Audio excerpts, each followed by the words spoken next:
Tina, a 46-year-old tech executive, thought the answer to her weight gain was another strict diet. She had tried cutting carbs, skipping dinner, even doubling her gym time, but nothing stuck. When she started working with me, I asked her to try something almost too simple, to change the way she breathes. No new meal plan, no intense workouts, just slower breaths through the nose with longer exhales. At first, she laughed and said, "Raghav, tell me, how can breathing make me lose weight?" 2 weeks later, she wasn't laughing. She was glowing. She slept deeper. Her late night snacking almost vanished. Her face looked less swollen. And yes, the scale began to move. That's the hidden power of breath. Not magic, not hype, just the science of your own body working with you instead of against you. Most people think breathing is automatic. Air in, air out. But how you breathe decides how your nervous system, your hormones, oxygen flow, and inflammation behave. It's like holding the remote control for your body. Let's look at your nervous system. Slow nasal breathing shifts you from fight or flight into rest and digest. Your heart rate eases down, your cortisol levels drop, your stress calms, and when stress calms, those late night cravings lose their grip. Hormones and appetite. Better breathing brings better sleep, and better sleep balances leptin and ghrelin, the hormones that decide whether you feel full or hungry. And suddenly, your body stops screaming for sugar at midnight. Oxygen delivery. Gentle breathing actually improves how oxygen gets released from your blood to your cells. More oxygen equals stronger mitochondria. That equals cleaner energy use. And your body burns fuel instead of hoarding it. And nitric oxide and blood flow. Breathing through the nose adds a natural puff of nitric oxide. Study shows exhale nitric oxide levels are significantly higher in nasal versus mouth breathing. This relaxes blood vessels, improves your circulation, and feeds your muscles and organs efficiently. The anti-inflammatory reflex. Longer exhales nudge your vagus nerve, a signal that dials down inflammation. That's why people often notice less puffiness, calmer digestion, and lighter joints when they start practicing. None of this is a miracle trick. It's physiology. And once you know how to use it, breath becomes a tool.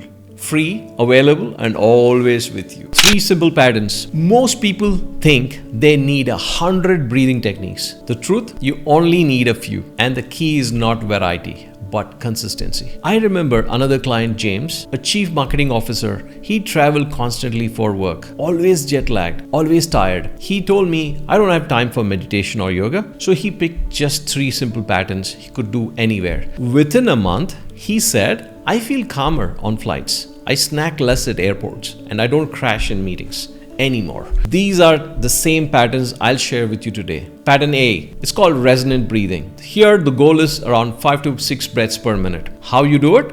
Inhale through your nose for 5 counts and exhale through your nose for 5 counts. Simple, isn't it?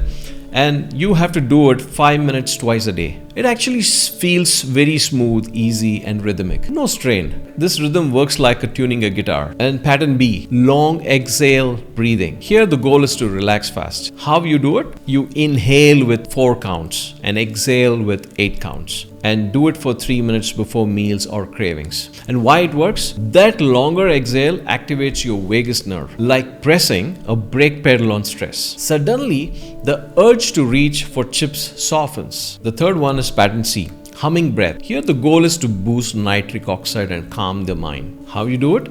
Inhale through your nose. Exhale with a soft hum, lips closed, like a bee buzzing. Watch me.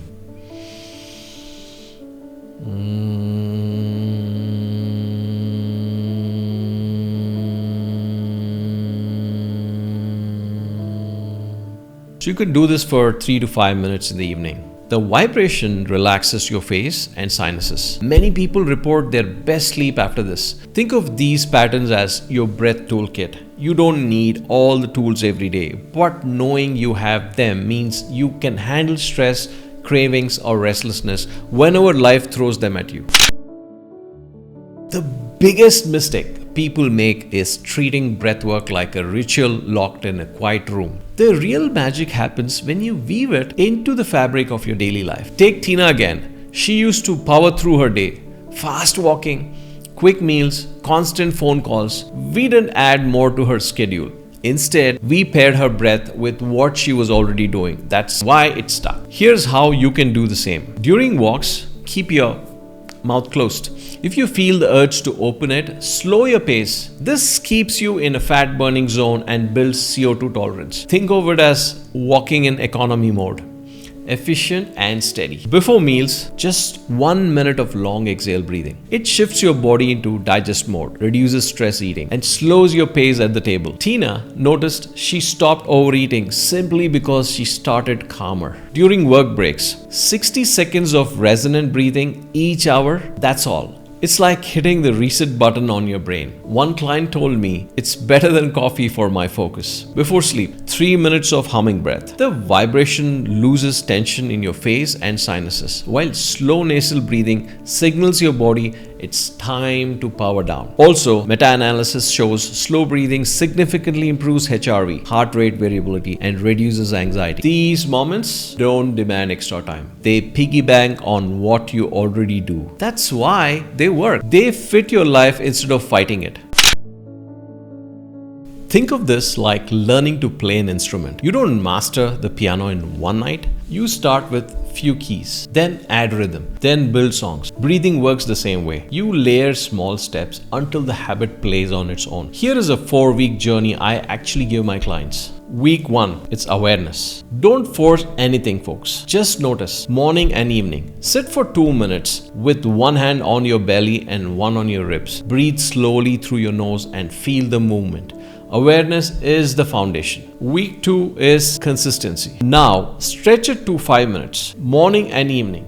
Add a 1-minute session before lunch and dinner. You will start feeling calmer around food, like someone turned down the volume on cravings. And week 3 is integration. This is where life practice begins. Pick 3 walks this week and keep your mouth closed the whole time. If you get breathless, slow down. You're teaching your body efficiency, not punishment. And week 4 is refinement. Add humming breath in the evenings most nights. And whenever stress spikes, like traffic, deadlines, arguments, you just try a long exhale set.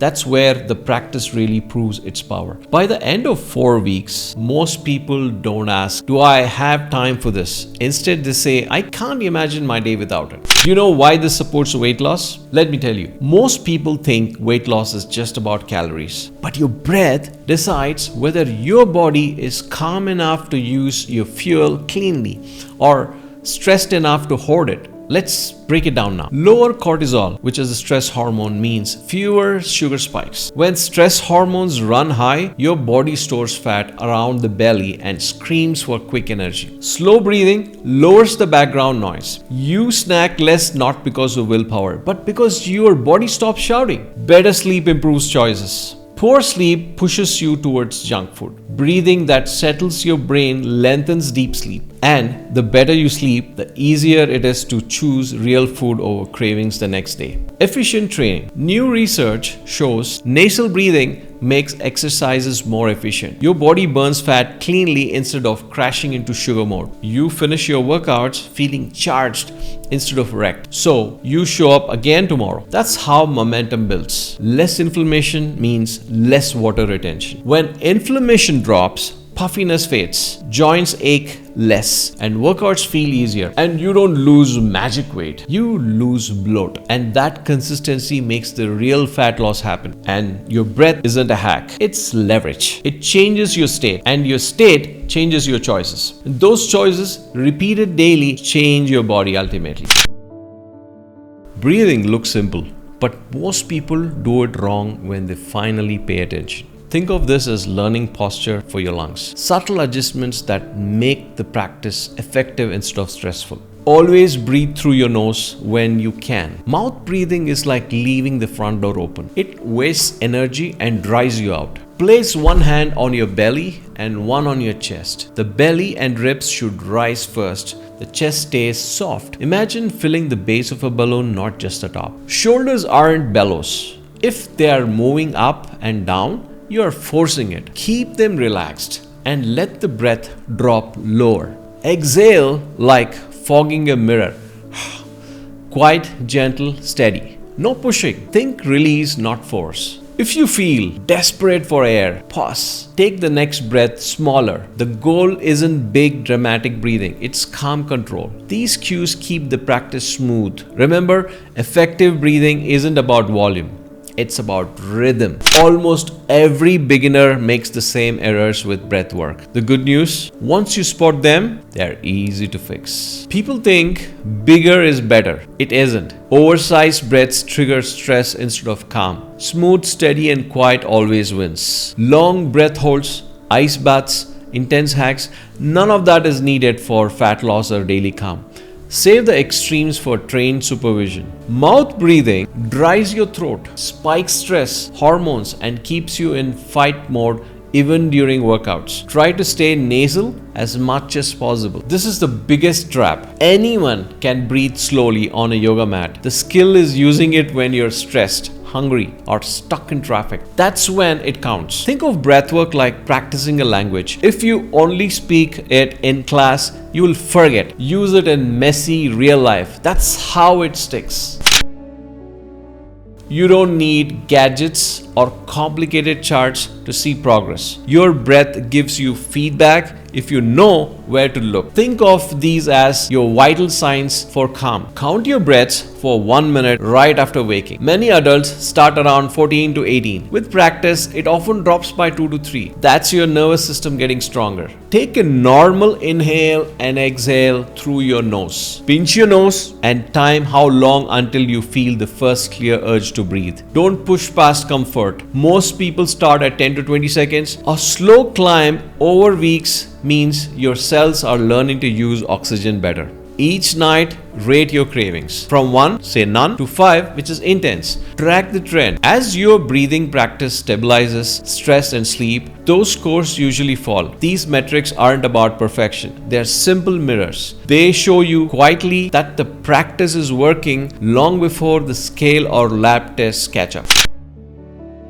If you are overwhelmed by all the techniques, here's your cheat sheet. Think of it as a day in the life of good breathing. You don't need hours, just a few pockets of awareness. Sit up in bed, one hand on the belly, one on the ribs. 5 minutes of resonant breathing. Inhale for 5, exhale for 5. Then stand and walk slowly around the room for 2 minutes with your mouth closed. It sets your nervous system to calm focus before the day begins. 1 to 3 minutes of long exhale breathing. Inhale for 4 and exhale for 8. This signals your body we are safe to digest. You'll feel less rushed and less likely to overeat. Once an hour, take a 1 minute pause. Inhale 5, exhale 5. It's like a micro reset button. Small enough to do at your desk without anyone noticing. And in the evening, 3 to 5 minutes of humming breath. The vibration soothes your face and mind. Then lie down and continue with slow nasal belly breathing. It's the perfect bridge into deeper sleep. This isn't a workout plan, it's a rhythm. And once it clicks, it runs in the background like brushing your teeth,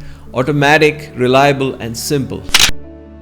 Breathwork is powerful, guys, but like any tool, it needs respect. I once worked with Rajiv, a 55-year-old who jumped straight into intense breath holds he saw online. Within minutes, he felt dizzy, panicked, and gave up thinking breathing exercises weren't for him. The truth? He just skipped the basics. Blood pressure and lung issues. If you have uncontrolled BP, severe lung disease, or are pregnant, avoid long holds and forceful techniques.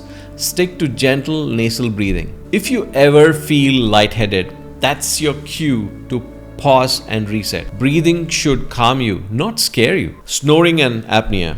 If you snore heavily or have sleep apnea, focus on daytime practice first. Side sleeping helps too. Talk to your doctor before experimenting with things like mouth taping at night. And it's not for everyone. Smooth is better than big. The goal is calm, not performance. Think of it like driving a car. You don't floor the accelerator the first day. You start slow, learn control, and only then pick up speed. Breathing is the same. You don't need extreme diets or gadgets, just your breath. One slow inhale, one calm exhale. That's the reset your body has been craving. And now, share this with a friend who's always too stressed to lose weight. And if you are a busy executive, subscribe, because every week I bring you science-backed real-time systems to stay light, calm, and strong. Your body will thank you, not in words, but but in the way it feels tomorrow morning. See ya.